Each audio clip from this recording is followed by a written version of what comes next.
அம்மா, இன்னைக்கு என்ன நைட் டின்னர் செஞ்சுருக்கீங்க? இன்னைக்கு நைட் டின்னரா? இன்னைக்கு நைட் டின்னர் என்னென்னா, சுட சுட சாதம்,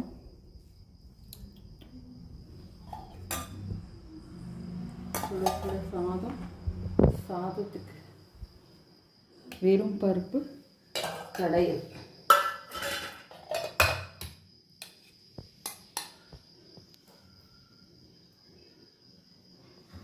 கடிச்சிக்கிறதுக்கு உருளைக்கிழங்கு பொரியல்.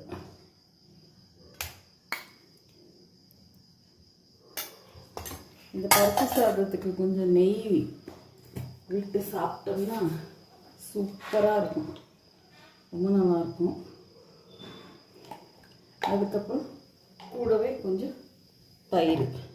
இதுதான் நம்ம வீட்டில் இன்றைக்கி நைட் டின்னர். உங்கள் வீட்லையெல்லாம் என்ன நைட் டின்னர்னு கமெண்ட்டில் சொல்லுங்கள். வாங்க சாப்பிட்லாம்.